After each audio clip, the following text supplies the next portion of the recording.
2 3 4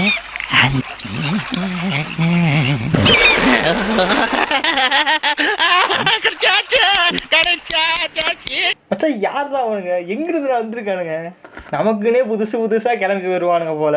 யோ Azarenka, ஏயா நீ அந்த ஓரையை உன்னை யாரையா போட சொன்னது? நீ பாட்டு காலு பிடிச்சிருச்சு அது பிடிச்சிருச்சுன்னு நீ போயிட்ட இன்ஜூரின்னு. அவன் எவனே தெரில. அவன் வந்து இது ஆக்சுவலாக வந்து இந்தியன் டீமுக்கு வளர்க்கப்பட்ட ஒரு விஷயந்தான். ஸோ புதுசாக வந்து நம்ம ஐபிஎல்னு மட்டும் கிடையாது, ஐபிஎல்லில் கூட கம்மி தான் இது. இந்தியன் டீம் அப்படின்னு சொல்லி நீங்கள் எடுத்துக்கிட்டிங்கன்னா உங்களுக்கு ஏதாவது ஒரு புது பிளேயரை வந்து இன்ட்ரடியூஸ் பண்ணி அவரை பெரிய ஆளாக்கணும் அப்படின்னா வேறு ஒன்றும் பண்ண தேவையில்ல, இந்தியாவுக்கு ஆப்போசிட்டாக ஒரு மேட்ச் ஆட வச்சுருங்க.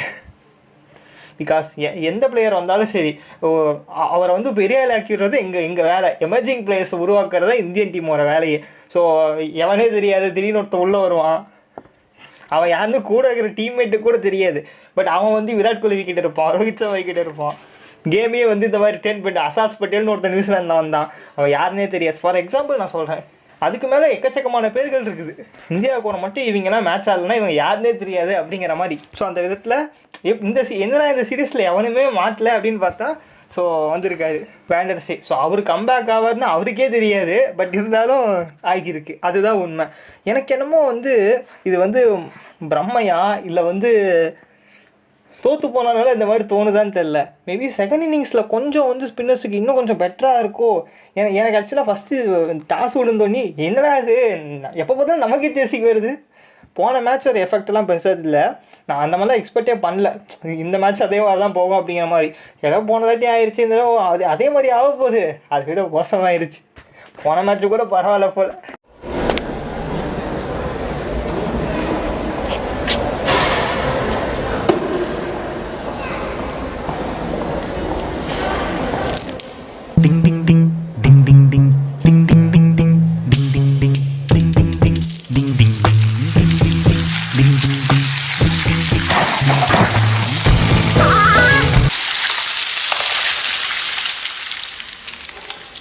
இப்போ ரோஹித் சர்மா பொறுத்தவரையும் வந்து அவர் ஓப்பனாகவே சொல்லிட்டாரு, நான் இத்தனை பேருக்கு நடுவில் நான் ஒரு 65 ரன்ஸ் அடிச்சிருக்கேன்னா அதுக்கு காரணம் நான் என்னோடய இன்டென்ட்டு நான் ஆனதுனால தான் வந்து இந்த 65 ரன்ஸ் பார்த்தீங்கன்னா இதே அடிக்க முடிஞ்சது அப்படிங்கிற மாதிரி. Sorry 64 typical numerical error. So confirm வந்து நான் அந்த டைமில் அந்த ஷாட் அடித்து தேவையா அப்படிங்கிற மாதிரிலாம் எந்த கொஷனுமே தேவையில்லை. பிகாஸ் இதுவரையும் நான் அடித்த 64 ரன்னை நீங்கள் அக்செப்ட் பண்ணுறீங்கன்னா நான் அடிக்க ட்ரை பண்ணி அவுட் ஆன அந்த பாலையும் நீ அக்செப்ட் பண்ணி தான் ஆகணும். அதான உண்மை. ஏன்னா பிகாஸ் அவ்வளோ நேரம் அவர் அப்படி ஆடிட்டு டொக்குவுக்கு ட்ரை பண்ணி அவுட் ஆகிருந்தால் அங்கே வந்து கேள்வி கேட்கலாம். அதுக்கே உரிமை இல்லை. 64 ரன் வச்சிருக்காங்க இவ்வளோ கஷ்டமான சுச்சுவேஷனில்.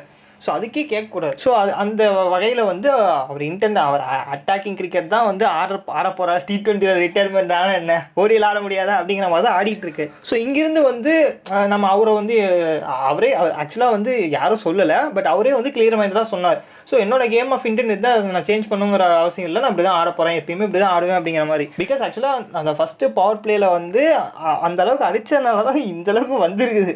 அதுவும் இல்லை, நான் நினச்சி பாருங்க நிலவே. தென் மறுபடியும் வந்து ஒரு சுக்மன் கில்லோட அந்த நல்லா ஆடினார். பட் இருந்தாலும் வந்து இன்னொரு சைடில் வந்து அவரை தவிர எவனுமே வந்து எனக்கு இன்னொரு பிரச்சனை என்னென்னா, எனக்கு இன்னொரு கொஷின் என்னென்னா, ஆக்சுவலாக வந்து கொஷின்னு சொல்ல முடியாது. பிகாஸ் இது வந்து ஒரு கொஞ்சம் ட்ரை பண்ணி பார்க்குறாங்க. ஸோ நல்லாவே தெரியுது. ஸோ அவங்களுமே வந்து ஒரு ஃபுல் டெஷனாக போகல. ஸோ அந்த நம்பர் 4 ஸ்லாட்டில் வந்து மேபி லெஃப்ட் ரைட் காம்பினேஷன் மாதிரி எதாவது ட்ரை பண்ணலாமா, மேபி ப்ரெசன்டேஷனில் ஏதோ லெஃப்ட் ரைட்டுன்னு சொன்னார். எனக்கு ஏதோ அது ஓப்பனிங்கை பற்றி பேசின மாதிரி இருந்துச்சா இல்லை வந்து அதுக்கப்புறம் இப்போ நம்பர் 4 வந்து சிவம் துபே வந்து அவனை ஏன்டா நம்பர் 4 வச்சிங்க. பட் இருந்தாலும் அந்த லெஃப்ட் ரைட்டுக்கு மேபி வந்து ட்ரை பண்ணி அதுக்காக வந்து இப்போ எங்கேயுமே வந்து அதுக்குன்னு ஒரு சைடில் வந்து இந்த மாதிரி வந்து அதே லெவல்லே போக முடியாது. கொஞ்சம் வந்து எக்ஸ்பெரிமெண்ட் மாதிரி பண்ணி பார்க்குறாங்க.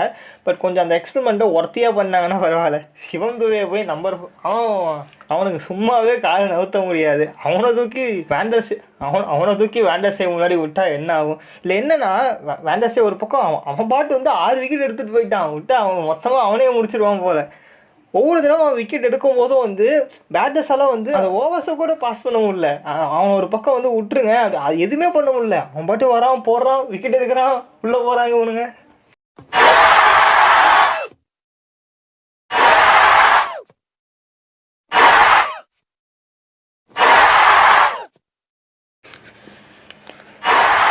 ஸோ இதே கதையாகிடுச்சு. எங்கேயாவது எதுவும் டிஃபெண்டு கூட பண்ண முடியல. அந்த பாலை மல்ல பால் பேட்டில் பட்டால் தானே டிஃபெண்ட் ஏதாவது பண்ணுறது, பேட்லேயே பண்ண மாட்டேங்குது. பண்ணி பார்த்தாங்க, சிவம் துபே ஒர்க் அவுட் ஆகலை. இதுக்கு மேலே அந்த யோசனை வரக்கூடாது எனக்கு. அதுதான் இது பெருசாக தப்பு சொல்ல முடியாது. ஏன் நம்பர் 4 சிவம் துபே விட்டீங்க அப்படின்னு சும்மா ட்ரை பண்ணி பார்த்துருக்காங்க, ஒர்க் அவுட் ஆகுது அப்படிங்கிற மாதிரி. அதுக்கெல்லாம் குத்த சொல்லிட்டு இருந்தால் அப்புறம் எப்படி வந்து நம்ம இந்த மேட்ச்னு சொல்லி நம்ம பார்க்கும்போது அது ஒரு மிஸ்டேக்காக தெரியும். பட் மேபி கிளிக் ஆச்சுன்னா அடுத்த மேட்சஸ் வந்து அதுக்கப்புறம் ஃபியூச்சர் கொஞ்சம் பார்க்கலாம்ல. ஸோ கொஞ்சம் அங்கங்கே வந்து ட்ரை பண்ணி பார்க்கணும். ஸோ ஜிஜி வந்து கொஞ்சம் அப்படி இப்படி போட்டு ட்ரை பண்ணுறாரு. ஸோ அது ஒன்றும் பிரச்சனை இல்லை. ஸோ பிகாஸ் வந்து அந்தளவுக்கு பேட்டிங் லைன் அப்படி இருக்குது, அந்த கான்ஃபிடன்ஸ் ஒரு பக்கம் இருக்கும். பட் கன்ஃபார்ம் இதுக்கு மேலே தூபேவை இந்த மாதிரி, அதுவும் குறிப்பாக இந்த மாதிரி ஒரு கண்டிஷனில் வந்து இறக்கிட மாட்டாங்க அப்படிங்கிறது நல்லா தெரிஞ்சிச்சு எனக்கு. மேபி கொஞ்சம் வந்து நம்ம பெருசாக வந்து பேசாமல் லைட்டாக அந்தளவுக்கு வந்து ஏன் அப்படி பண்ணீங்கன்னு ஹார்ஷாலாம் பேசுகிறதுக்கு இல்லை. பிகாஸ் ஸ்ரீலங்கா மேட்ச்சு அதை தாண்டி வந்து ஒன்றும் பிரச்சனை இல்லை. சீரியஸ் தொத்தா என்னையா எவ்வளோ நாள் ஒரே டீமே ஜெயிச்சிட்ருக்கு. ஸ்ரீலங்காவும் ஒரு பக்கம் கம்பேக் கொடுக்கணும். அடுத்த வேர்ல்டு கப் எப்படியும் அவங்க இல்லை, ஸோ செலக்ட் ஆகலை. பரவாயில்ல, 2027 வந்து அவங்க வர போகிறாங்க. இங்கேருந்து கொஞ்சம் கொஞ்சமாக அவங்களும் ஸ்டெப்பை ஆகணும்ல, அது ஒன்றும் பெருசாக பிரச்சனை இல்லை. பட் இருந்தாலும் வந்து இந்த மேட்ச் அப்படின்னு சொல்லி பார்த்தோம்னா மேபி சிவம் துபே சுத்தமாக செட் ஆகலை. நம்பர் 4 தூபேன்னு கிடையாது, யாருக்குமே செட் ஆகலை, அதுதான் ஒரு விஷயம். பட் மேபி கொஞ்சம் அந்த ஆர்டரை வந்து ஒரு ஸ்ரேயஸரே நம்பர் 4 வந்து ட்ரை பண்ணலாமா. மறுபடியும் நான் பாயிண்ட்டாக ஒரு விஷயம் சொல்கிறேன். ஸோ பெருசாக வந்து ஏன் தூபே நம்பர் 4 வச்சிங்க, லைன் நம்பர் மாற்றினீங்க அப்படின்னு ரொம்ப ஹார்ஷாலாம் கேட்க தேவையே இல்லை.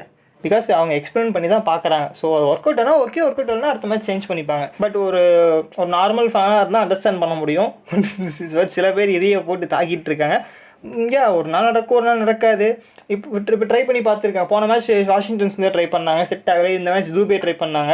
இல்லை என்னன்னா ஆக்சுவலாக மேபி தூபே வந்து வேண்டர்ஸே ஒரு பக்கம் அடிச்சிட்டு இருக்கான். ஸோ தூபே வந்து 2-3 சிக்ஸஸ்க்கு இதை அடித்தானா வந்து வேண்டர்ஸேவோட ஃபார்ம் வந்து இதாகும் அப்படி ஏதோ அப்படின்னு ஒரு பக்கம் ஒரு ஃபேன்ஸ் நினச்சிட்டு இருக்கானுங்க. ஒரு ஆள் ஆக்சுவலாக வந்து ஒரு ரோஹித் சர்மா விக்கெட் எடுக்கும்போது அது அவரே வந்து இன்டென்ட்டில் போய் அவுட் ஆனது. இன்னொரு சுக்மன் கில் ஓரளவுக்கு ஒரு ஆவரேஜ் பால். இந்த பக்கம் வந்து கமிந்த மிண்டிஸ் பயங்கரமான கேட்ச் அது. பட் அதுக்கப்புறம் அந்த Virat Kohli wicket, Dube wicket accept பண்ணி அங்கேருந்து தான் வேண்டர்ஸே ஓர அந்த ஸ்பெல்லு வந்து இவ்வளோ சூப்பராக போடுறோம் அப்படிங்கிற மாதிரி தெரிஞ்சுது. ஸோ கன்ஃபார்மாக அது ஒரு ஐடியாவாக இருந்திருக்காது. ஸோ வேண்டர்ஸே ஒரு மெயினாக பார்த்துருக்க மாட்டாங்க. ஜஸ்ட்டு சும்மா ஓகே அதான் ரோஹித் சர்மா அடிச்சுட்டான், மறுபடியும் இதே மாதிரியே நடக்க போகுது, ஃபஸ்ட் ஓடிய மாதிரியே நடக்க போகுது அப்படின்னு தான் அவங்க நினச்சிருப்பாங்க. ஓப்பனர்ஸும் பார்த்தீங்கன்னா வந்து க்ளோஸ் டு இருக்கிற டார்கெட்டு 240 தான். அதில் வந்து 100 ரன்ஸ் பக்கம் ஓப்பனர்ஸே அடிச்சு கொடுத்துட்டாங்க. அவங்க வேலை முடிஞ்சது, அவங்க போயிட்டாங்க, அவுட் ஆகிட்டாங்க. இங்கேருந்து வந்து கொஞ்சம் ட்ரை பண்ணி பார்க்கலாம் அப்படிங்கிற இன்டென்ட்டில் தான் தூபே இறக்கியிருப்பாங்க. பட் அது வந்து கடைசியில் வேண்டர்ஸ் அவன் புதுசாக உள்ள வந்து முடிச்சு விட்டு போயிட்டான். மறுபடியும் இன்னொரு நல்ல விஷயம்னா அக்ஷர் படேலை வந்து இது பண்ணி அவரை நம்பர் 5 அனுப்பிச்சாங்க. அது கரெக்டாக ஒர்க் அவுட் ஆச்சு. இந்த பக்கம் விராட் கோலி அவரும் நல்ல ஒரு ஃப்ளோவில் தான் தெரிஞ்சார். 2 பவுண்டரிலாம் அடித்தார். அது ஒரு பால் மாட்டினார், அவுட்டு கொடுத்தாங்க. அப்புறம் ரிவ்யூ கேட்டார், பால் பேட்டில் பட்டிருக்கு. எனக்கு ஒரு மாதிரி வந்து என்னடா அவுட்டு கொடுத்துட்டீங்க, ஐயோ இல்லை பேட்டில் எங்கேயோ பேட்டில் பட்டு தான் தெரியல, நான் அதை பார்க்கவே இல்லை ஒழுங்கா. இல்லை பரவாயில்ல, எங்கேயோ பட்டிருக்கோம். ரிவ்யூ வேறு கேட்டாரா. ஆக்சுவலாக அவர் எந்த இதில் கேட்டாருன்னு தெரில. பட் பேட்டில் பட்ட மாதிரி இல்லை அப்படிங்கிற மாதிரி தான் ரிவ்யூ எண்டில் வந்து அவர் ஒரு ரியாக்ஷன் இருந்தது. பட் இங்கே லைட்டாக பார்த்தீங்கன்னா பேட்டில் பட்டு இருந்தது. அதுக்கு வேறு ஸ்ரீலங்கா டக் அவுட்டே எழுந்திரிச்சு உள்ளே வந்துடும் போல. அந்த பக்கம் ஜெயசூரியன் உட்காரவே இல்லையே மேட்ச் ஃபுல்லாக. அந்த பெஞ்ச் அவருக்கு போட்ட பெஞ்சே எடுத்துகிட்டு போயிடலாம் போல. சப்போர்ட் இல்லாமல் நின்றுட்டு இருக்கேன். மேபி வந்து அவர் ஏதோ கண்டுபிடிச்சிட்டாரு போல, நாங்கள் இந்த இடத்த விட்டு நவரவே கூடாது, அவன் தான் 6 அடிக்கிறானுங்க, இங்கேருந்து விக்கெட் விட்டோம் அப்படின்னு அப்படி நின்ட்டாரு போல. ஃபீல்டிங்கில் கூட அங்கங்கே சேஞ்சஸ் இருக்குது, அவர் பிளேஸில் சேஞ்சே இல்லை. அது யாரும் நின்னவர் நைட்டு வரையும் அங்கேயே தான் நின்றுட்டுருக்கு. டக் அவுட்டுக்காச்சும் வந்தாதான் தெரில. அது 3 ஓடியையும் ஒரே பிச்சா. கொலம்போ மேபி இன்னும் அங்கேயே தான் இருக்காரா இல்லை நவுந்தாரான்னு தெரில. கோலி கொஞ்சம் ஃபஸ்ட்டு தப்பிச்சார், அப்புறம் மறுபடியும் மாட்டிட்டார் அவர். இன்னும் சிவம் துபே வந்து பால் உள்ள பேருக்குள்ளே வந்து புதுது கை விட்டா வேண்டர்சனே உள்ளே வந்து சிவம் துபே நவுறதுக்குள்ளே அவனே பவுலிங் போட்டு அவனே வந்து பேருக்குள்ளே இருக்கிற பால் எடுத்துகிட்டு போயிடுவான் போல். இதை தானே தேடிட்டு இருக்கேன் அப்படின்னு. ஃபுட் ஒர்க் சுத்தமாக இல்லை. ஸோ தூபே கொஞ்சம் வந்து அதை கொஞ்சம் பாருங்கள். நீங்கள் ஹிட்டர் தான், பட் ஃபுட் ஒர்க் ரொம்ப மோசமாக இருக்கே. இன்னும் சில அக்செப்ட் பண்ண நல்லா ஆடிட்டு இருந்தாப்புல. அந்த பார்ட்னர்ஷிப் அப்படின்னு சொல்கிற அளவுக்குலாம் வந்து எங்கேயுமே உருவாகலை. அந்த எல்லாருமே அவங்க மாதிரி போக ஆரம்பிச்சிட்டாங்க. ஸ்ரேயஸர் அவர் நல்லா ஒரு மாதிரி கான்ஃபிடண்ட்டாக இருந்தார். எனக்கு பொதுவாக வந்து ஸ்பின்னர்ஸ் ஸ்ரேயஸர் நல்லா ஆடுவாரா, அவர் நல்லா ஏன்னா அவ்வளோ நேரம் வந்து ஒரு சைடில் ஆண்டர்ஸே போட்டுட்டு இருந்தான், இன்னொரு சைடில் பார்த்தீங்கன்னா இன்னொரு ரெண்டில் வேறு பவுலர்ஸ் ரொட்டேட் பண்ணாங்க. ஸ்ரேயஸ் வந்து ஒரு மாதிரி வந்து நல்லா கான்ஃபிடண்ட்டாக தெரிஞ்சார். ஏன்னா இவ்வளோ நேரம் வந்து ஒரு தூபி அவுட் ஆனார், 4 விக்கெட்டை எடுத்து. ஏன்னா இவ்வளோ நேரம் வந்து அவ்வளோ கஷ்டமாக வந்து ஆண்டர்ஸே ஒரு பவுலிங்கை பார்த்துட்டு இருந்தவங்க ஸ்ரேயஸ் திடீர்னு ஒரு 4 அடித்தார் காலை நிறுத்தி. இவனை யாரை அவ்வளோ நேரம் ஆடிட்டு இருந்தீங்க இவ்வளோ கஷ்டப்பட்டு அப்படிங்கிற மாதிரி. அப்பா சிங்கம் களை இறங்கிருச்சு அப்படிங்கிற மாதிரி அவ்வளோ ஃபீலாக இருந்தது. ஏன்னா அது அந்த பால் அப்படி இருந்ததா இல்லை அவருக்கு கொஞ்சம் ஈஸியான பால் கிடச்சிதான்னு தெரியல. பட் அவர் வேண்டஸே வந்து ஹேண்டில் பண்ணும்போது மட்டும் என்னடா இது ஈஸியாக அடிச்சார். எனக்கு ஃபுல்லாக வந்து ஓகே இவன் தான் அடித்து கொடுப்பான் போல இன்றைக்கி அப்படிங்கிற மாதிரி தெரிஞ்சுது. கடைசியில் பார்த்தா முடிச்சு விட்டீங்க போங்க. அவரும் காலி. சேம் விராட் கோலி எந்த மாதிரி விட்டாலோ கிட்டத்தட்ட மோரலஸ் அதே மாதிரி. பட் நல்ல வேலை அந்த பக்கம் அக்ஷர் பட்டேல் அவர் நல்லா கான்ஃபிடென்ட் தெரிஞ்சார், பெருசாக அந்தளவுக்கு தரவில்லை. ஸோ எவனாவது கூட வந்து நில்லுங்கடா, பின்னாடி கேஎல் ராகுல் இருக்கான், சரி பரவாயில்ல. ராகுல் போன மேட்ச் ஏதோ பண்ணிட்டான், இந்த மேட்ச் ஆடுவான், அவன் அடிப்பான் அப்படின்னு பார்த்தா சம்மந்தமே இல்லாமல் கேஎல் ராகுல் இந்த மாதிரி ஒரு ஷாட்டு. ஐயோ என்னையாச்சு உனக்கு? போன மேட்ச்சே பரவாயில்ல, போன மேட்ச்சு கூட நின்றுட்டு திடீர்னு எதுவும் சும்மா கொஞ்சம் வந்து சரி ஒரு 6 4 அடித்து கொஞ்சம் இன்டென்ட்டை காமிக்கலாம், கொஞ்சம் வந்து ப்ரெஷரை ரிலீவ் பண்ணி கொஞ்சம் கேமை நம்ம சைடில் கொண்டு வரோம் அப்படிங்கிற மாதிரி செட் ஆகிட்டு அதுக்கப்புறம் வந்து போன மேட்ச்சே ஃபஸ்ட்டு ஒரு கேட்செலாம் விட்டாங்க. பட் இருந்தாலும் ஒரு பேட்ஸ்மேனாக அங்கே பரதாயா செய்யும் அப்படிங்கிற மாதிரி இருந்தது. பட் போன மேட்ச்சே ஒரு மாதிரி அடிக்க போய் தான் அவுட்டாக இருந்தார். சரி அது கூட ஒத்துக்கலாம். இந்த மேட்ச் அநியாயத்துக்கு கேஎல் ராகுல் வேண்டஸே சுத்தமாகவே தெரியுது. அந்த பிச்சு வந்து சுத்தமாகவே பால் எகிரல. அதுவும் அந்த லைட்ஸில் வந்து ஸ்பின்னர் போட்டாவே வந்து எவன் போட்டாலும் திரும்பும் போல். எனக்கு இது ஒன்று தான் ஆசை, அடுத்த மேட்ச்சு அவனுங்களை சேஸ் பண்ண ஒன்றும். அதுவும் நம்ம வந்து ஒரு 300ல் அடிக்கக்கூடாது, இதே மாதிரி ஒரு 250க்குள்ளே ஆடிட்டு அவனுங்களை சேஸ் பண்ண விட்டு அவன் பக்கத்தில் வர வச்சு அவனை கொல்லணும். கொஞ்சம் வன்மம் ஓவர் தான் போயிடுச்சோ. பட் பரவாயில்ல, அவங்க விளாண்டாங்க, ஜெயித்தாங்க. நம்ம பட் எனக்கு ஸ்ட்ராங்காக ஒரு விஷயம் ஃபீல் ஆகுது கைஸ், அந்த லைட்ஸில் இன்னும் மேபி உங்களுக்கு கொஞ்சம் எக்ஸ்ட்ரா வந்து அந்த ஸ்பின்னர்ஸ் போடும்போது இதாக இருக்கும் அப்படிங்கிற மாதிரி தெரிஞ்சது. ஏன்னா இந்தியன் பவுலர்ஸ் போடும்போது வந்து அந்தளவுக்கு வந்து ஸ்பெல் வந்து நல்ல ஒரு குல்தீப் கொஞ்சம் கஷ்டமாக இருந்தது. பட் அட்ஜஸ்ட் பண்ணி ஆட முடிஞ்சுது. எனக்கு என்னென்னா அங்கே டாப் ஆர்டரில் அவ்வளோ பேர் கஷ்டப்பட்டுட்டு பால் அடிக்கவே முடியல.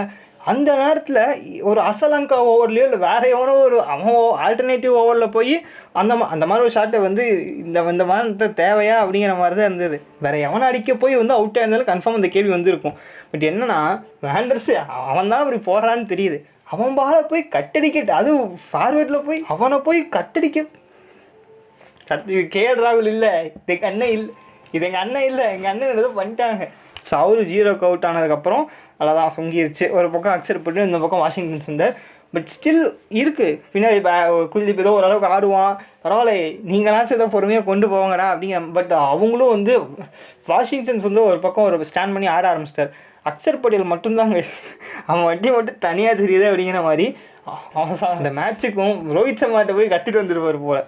இந்த மேட்ச்சுக்கும் அவரோட இன்னிங்ஸுக்கு சம்மந்தமே அவன் வந்து பாலே ஆட முடியல. அந்த பக்கம் வாஷிங்டன் சுந்தர் அவர் ஒரு மாதிரி டிஃபென்சிவ் மைண்ட் செட்டில் போயிட்டார். ஒரு கால்குலேட்டிவ் இது போட்டு ஒன்றும் பிரச்சனை இல்லை, இன்னும் பால் நிறையா இருக்குது, முதல்ல நிற்போம் அப்படிங்கிற மாதிரி நிற்க ஆரம்பிச்சிட்டார். அந்த சைடில் அக்ஷர் பட்டேல் வந்து என்னடா இவனுக்கு தானே அப்படின்னு பார்த்தீங்கன்னா 6-4 அப்படியே போயிட்டுருக்கு, பில்டப் பண்ணிட்டு போயிட்டுருக்கேன். ஒரு பக்கத்தில் பார்த்தீங்கன்னா வந்து வேண்டஸே ஓவர்ஸும் ஒரு மாதிரி பாஸ் ஆக ஆரம்பிச்சிது. எனக்கு என்னென்னா கொஞ்சம் வந்து வேண்டஸே ஓவரை பார்த்து ஆடிக்கலாம், உண்மையிலேயே சொல்கிற ஈஸியாக தான் இருக்கும், அவங்களே அதான் ட்ரை பண்ணாங்க. பட் இன்னும் கொஞ்சம் வந்து கொஞ்சம் அந்த ஒரு விராட் கோலி விக்கெட் போனதுக்கப்புறமே வந்து கொஞ்சம் பொறுமையாக அது அங்கே தான் வந்து எனக்கு வந்து கேஎல் ராகுல் ஏன் அப்படி பண்ண அப்படின்னு கேட்க தோணுது. மேபி இங்கே தான் அந்த லைன் அப்பில் வந்து ஒரு தூபே வந்து பின்னாடி இருந்திருந்தான்னா கொஞ்சம் வசதியாக இருந்திருக்கும் இன்னமுமே. ஏன்னா வேண்டஸே ஓவர்ஸ் ஓரளவுக்கு வந்து முடிஞ்சிருக்கும், மிஞ்சி போனால் ஒரு 2 ஓவர் இருந்திருக்கும். அந்த 2 ஓவர் எப்படியாவது இன்னொரு சைடில் விக்கெட்டு பறி கொடுத்தாச்சும் வந்து தூபே கொஞ்சம் அதுக்கப்புறம் வேண்டஸே இல்லாமல் மற்ற பவுலர்ஸை டார்கெட் பண்ணுற மாதிரி ஒரு சான்ஸ் கிடச்சிருக்கலாம். ஸோ அந்த பிளேயிங் ஆர்டரில் வந்து லைட்டாக அந்த தூபேவை மேலே ப்ரொமோட் பண்ணது தூபேக்கு நெகட்டிவ் ஆயிடுச்சு. மேபி கன்ஃபார்ம் பின்னாடி வந்திருந்தான்னா எப்பயும் போல் நம்பர் ஃபுல்லாக வேறு ஏதோ அங்கே யார் விளையாடணுங்கிற ரீசன் சொல்ல முடியாது. ஏன்னா வந்து எவன் ஆடி இருந்தாலும் அவுட்டே இருப்பான் அப்படிங்கிறது கன்ஃபார்ம். மேபி தூபே கொஞ்சம் பின்னாடி எப்பயும் போல் அந்த ஆர்டரில் வச்சுருந்தாங்கன்னா ஒரு இப்போ கொஞ்சம் வந்து இந்த கேமில் ஒரு மேபி இன்னும் கொஞ்சம் எக்ஸ்டெண்ட் ஆகிருக்குமோ அப்படிங்கிற மாதிரி யோசிக்கணும். ஏன்னா கன்ஃபார்ம் வந்து அந்த ஸ்டேஜில் மேபி எப்பயும் ஆர்டரில் வந்து தூபே வந்திருந்தாங்கன்னா வேண்டஸே ஓரளவுக்கு முடிஞ்சிருக்கும். ஸோ அங்கேருந்து மற்ற ஸ்பின்னர்ஸை வந்து அவரால் அடிக்கிறதுக்கான சான்ஸ் ஒரு 2-3 பவுண்டரிஸ் எக்ஸ்ட்ரா வந்திருக்கும். ஸோ அங்கே மேபி லைட்டாக வந்து இந்த மேட்சையும் ட்ரை பண்ணி பார்த்தாங்க நான் சொல்கிறேன். ஸோ அதுக்கப்புறம் ஒரு ஸ்டேஜில் அசலங்கா பாலில் ஒரு மாதிரி நின்று வந்தது. அக்செப்ட் டிஃபென்சிவாக தான் போனார். பால் ஒரு மாதிரி வந்து நின்றுடுச்சு. ஸோ அவர் சுத்தமாக வந்து ப்ரெடிக்டே பண்ணல. அங்கேருந்து அவர் கேட்ச் எடுத்தார். அதுக்கப்புறம் வாஷிங்டன் சுந்தர், குல்தீப். எனக்கு வந்து ஏதோ சுந்தர் வச்சா உண்டு, குல்தீப் வந்து அந்தளவுக்கு வெளில தெரியல. பட் இருந்தாலும் ஒரு வழி இல்லை. மேட்ச் பார்க்குறோம், சும்மா உட்காந்து எப்படி பார்க்குறது, ஒரு நம்பிக்கை வச்சு தான் பார்க்கணும். அடிப்பாங்க அப்படின்னு. கடைசியில் வாஷிங்டன் சுந்தரம் காலை விரித்து விட்டார். இல்லை என்ன ஒரு ஹைலைட்டான விஷயம்னா, ஆக்சுவலாக வந்து அவுட்டு கொடுத்துட்டாங்க. ரிவ்யூ கேட்டார். எனக்கு நான் என்னமோ வந்து அது நேராகவே தெரிஞ்சிருச்சு வந்து ஸ்டெம்பை தான் அடிக்க போகுது அப்படின்னு. அவர் ஏதோ பேட்ஸ் இன்சைட் எட்ஜில் இருக்கும் போல், அதுக்காக ரிவ்யூ கேட்டார். அவ்வளோ கான்ஃபிடண்ட்டாக கேட்டார். அவுட்டு கொடுத்தோடனே வந்து ரிவ்யூ அப்படின்னு கேட்டாரா. சரி, மேபி அந்த பக்கம் டிஸ்கஷன் கூட இல்லை குல்தீப் யாதவ் கிட்ட. டேரெக்டாக வந்து ரிவ்யூ கேட்டார். சரி, ஓகே, ஏதோ இன்னும் ரிவ்யூ போட்டிருக்கு போல அப்படின்னு பார்த்தா, எஜ்ஜும் பால் எங்கேயோ இருக்குது, பேட் எங்கேயோ இருக்குது. அவன் எதுக்கு ரிவ்யூ இருக்குன்னு எடுத்துருப்பான் போல். இங்கே தான் இன்னொரு விஷயத்தை நான் பாயிண்ட் அவுட் பண்ண விரும்புகிறேன். என்னன்னா, இதே மாதிரி தான் சிராஜ் பார்த்தீங்கன்னா அவுட் ஆகும் மாதிரி ரிவ்யூ. ஆக்சுவலாக வந்து அவருக்கு ஃபுல்லாகவே அவுட்டுன்னு தெரியும். பட் அப்போ கூட அவர் ரிவ்யூ கேட்கல. அந்த பக்கம் இருக்கிற குல்தீப் யாதவ் கண்ணை பார்த்து, என்ன எடுக்கிட்டா, வேணாம்ப்பா, பரவாயில்ல ஏறா அப்படின்னு குல்தீப் அந்த பக்கம் சொல்ல. சரி, ஓகே, நீ சொல்கிற, அண்ணன் சொல்கிறேன்னு நினைக்கிறேன் அப்படின்னு ரிவ்யூ எடுத்தேன். ஸோ எனக்கு இந்த ரெண்டு இதுவும் வந்து ஏதோ பேசணும்ல, மேட்ச்சை என்டர்டைன்மெண்ட்டாக வேறு வழி இல்லையே. இன்னொரு என்டர்டைன்மெண்ட்டான விஷயம் நடந்துச்சு. ஆக்சுவலாக Washington first innings Sri Lanka batting வரும்போது வாஷிங்டன் சுந்தர் ஆஷோட சிஷ்ய புள்ள அப்படிங்கிற நிரூபிக்கிற மாதிரி ஒரு விஷயம் பண்ணார். ஆக்சுவலாக பால் போட வந்தார். ஃபஸ்ட்டு வந்துட்டு அப்புறம் ஒரு மாதிரி ஸ்டெப் மிஸ் பண்ண மாதிரி வந்து, இல்லை ஏதோ கீழே ஏதோ லைனப்பில் பவுலிங் ஏரியாவில் ஏதோ வந்து ஒரு டிஸ்டர்பன்ஸ் இருக்கும் போல், அந்த மாதிரி ஏதோ கீழே ஏதோ பண்ணார். நின்றுட்டு ஓடி வந்துட்டு ஃபுல் பவுலிங் போட வந்துட்டார். திடீர்னு நின்ட்டார். அப்புறம் ஏதோ பார்த்தார். அப்புறம் மறுபடியும் வந்து நின்ட்டார். அந்த பக்கம் ரோஹித் சர்மா ஸ்லிப்பில் ஆலையும் அவனே இவர் போடுற பால் அப்படின்னு இந்த பக்கம் அங்கேருந்து முன்னாடி வந்துட்டார். நான் ஏன் இதெல்லாம் பேசிகிட்டு இருக்கேன்னா, இதை தவிர வேறு எதுவும் சொல்லி நம்ம சந்தோஷப்பட முடியாது கேஸ். இன்னொரு விஷயம் நடந்தது. ஸ்ரேயஸ் ஐயர் வந்து கடைசி ஓவரில் ரன் அவுட் பண்ணார். செம்மையாக இருந்தது. அது ஆக்சுவலாக கேட்ச் ஆக வேண்டியது, பட் ஸ்னோமேன்ஸ் லேண்டில் விழுந்தது. அங்கிருந்து எடுத்து எப்படி அடித்தானே தெரியல கேஸ். நேராக போட்ட பால் பிச்சு கூட ஆகலை, அப்படியே வந்து லோ ஆஃப் தி ஸ்டெம்பில் சும்மா பார்க்கவே இப்படி இருந்தது. அது ஆக்சுவலாக இன்னொரு ரீப்ளேயில் இன்னொரு ஆங்கிள்லேருந்து போட்டு காமிச்சாங்க. அது நல்லா இல்லை. ஃபஸ்ட் ஆங்கிள் தான் பயங்கரமாக இருந்தது. பிகாஸ் அந்த டிஸ்டன்ஸ் அந்தளவுக்கு கவர் ஆனது தெரிஞ்சுது. அங்கேருந்து ஒரு டீப் மிட் விக்கெட்டில் இருந்தவர் அங்கேருந்து பாலை எடுத்து ஒரே த்ரோ. அப்புறம் கடைசியாக விராட் கோலி ஒரு ரன் அவுட் பண்ணார். அது ஒரு காமெடியான ஒரு நிகழ்வு. தனஞ்சா ஒரு ரன் எடுக்க போனார். தனஞ்சா ஒரு ரன் எடுத்து அடுத்த ரன்னுக்கு ட்ரை பண்ணார். விராட் கோலி பாலை கலெக்ட் பண்ணி, ஆக்சுவலாக ரோஹித் சர்மா வந்து அந்த ஃபஸ்ட் ரன்னையே வந்து ரன் அவுட் பண்ணுறதுக்காக பாலை போட்டார். பட் ஸ்டெம்பில் பண்ணல. இன்னொரு சைட்லேருந்து விராட் கோலி அங்கேருந்து கவர் பண்ணி அங்கேருந்து பார்த்தீங்கன்னா ரன் அவுட் பண்ணலாம்னு சொல்லி பால் எடுத்தார். இந்த பக்கம் தனஞ்சா ஒரு மாதிரி ஆஃப் த காவாசி பார்த்தீங்கன்னா பிச்சு இந்த பக்கம் வந்துட்டார். அப்புறம் ரெண்டு பேருக்கும் அந்த பக்கம் வேறு பின்னாடி வந்து யாருக்கும் சப்போர்ட்டு, அந்த பக்கம் வேறு சப்போர்ட்டுக்கு யாரும் இல்லையா. கேரளாவுக்கும் கொஞ்சம் லாங் டிஸ்டன்ஸில் இருந்தார். ஸோ அதனால் வந்து எதுக்கு த்ரோ போட்டுக்கிட்டு ஓடி அடிச்சலாம் அப்படின்னு பார்த்தீங்கன்னா, இந்த பக்கம் தனஞ்சயா ஓடுறான், அந்த பக்கம் விராட் கோலி ஓடுறாரு. பட் கோலிக்கு ஈக்குவல் பண்ண முடியுமா ரன்னை? ஓடியே பையில் தூக்கிட்டார். ஓடியே போய் ஸ்டெம்ப் அடித்து ரன் அவுட் பண்ணிட்டார். ஸோ இவ்வளோ தாங்க இது. இந்த மேட்ச்சில் வந்து ஏதோ கொஞ்சம் வந்து ஆறுதலாக மனசை தேத்துற மாதிரி ஏதோ சொல்லணும்னா இதுதான். அப்புறம் லாஸ்ட்டாக வந்து ஆக்சுவலாக அப்போ கூட வந்து ஒரு மாதிரி வந்து கான்ஃபிடென்ட்டாக இருந்தது. ஏன்னா ஓவருக்கு 4 ரன் அப்படிங்கிற மாதிரி தான் இருந்தது. லாஸ்ட் டைம் வந்து 40 ரன் அப்படிங்கிற மாதிரி. சரி, அடிக்க முடியாது. பட் இருந்தாலும் வந்து இல்லை, ஒரு 50 ரன்னோ 60 ரன் சம்திங் பார்த்திங்கன்னா வந்து குல்தீப் யாதவ் சிராஜோட பார்ட்னர்ஷிப் அப்போ இருந்தது.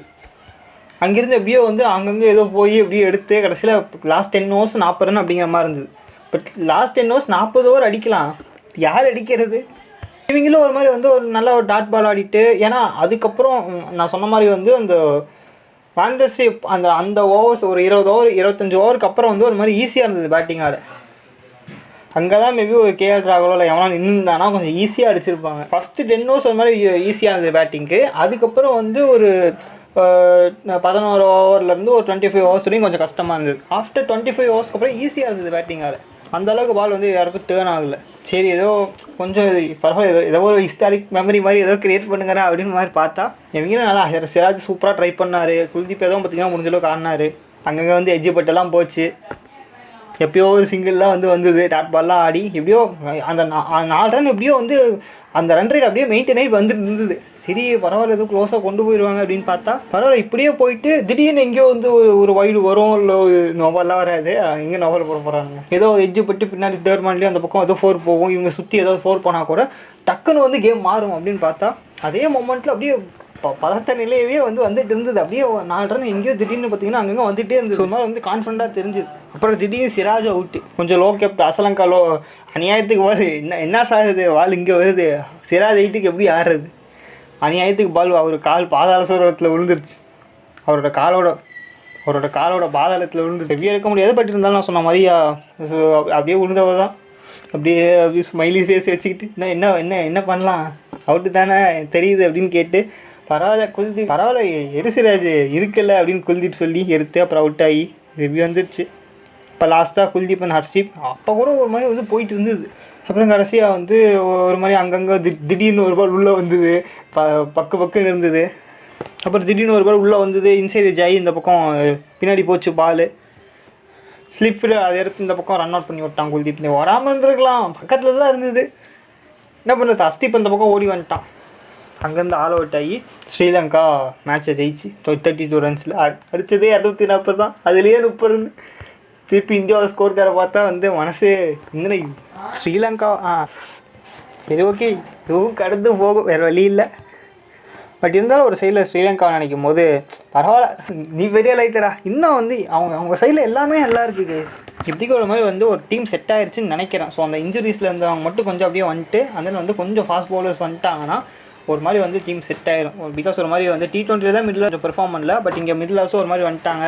வெள்ளலேகும் ஒரு மாதிரி நல்லா ஆடுறாரு தெரியுது. ஸோ ஒரு மாதிரி மேபி ஒரு லைட்டாக பற்றிக்கு அந்த டீம் செட் ஆகிட்டுருக்குன்னு நினைக்கிறேன். நம்ம வயலுக்கு எங்கே போனாலும் டீமை செட் பண்ணிட்டு வந்துடுறாங்க. அந்த விதத்தில் இந்தியன்ஸை பொறுத்தவரையும் ராசிக்காரன் தான் நீங்கள். Bye guys. அப்புறம் ஸ்ரீலங்காவோட ஃபஸ்ட் இன்னிங்ஸ் தானே கேட்குறீங்க, அது ஒன்றும் வழக்கம் போல தான் எப்பயும் போல் அங்கங்கே நல்லா பேட்டிங்காக அப்புறம் சொதப்பி அப்படி தான் ஒரு மாதிரி போச்சு. ஸோ எலாபரேட் பண்ணுற அளவுக்கு டைமும் இல்லை, மனசும் இல்லை. பை.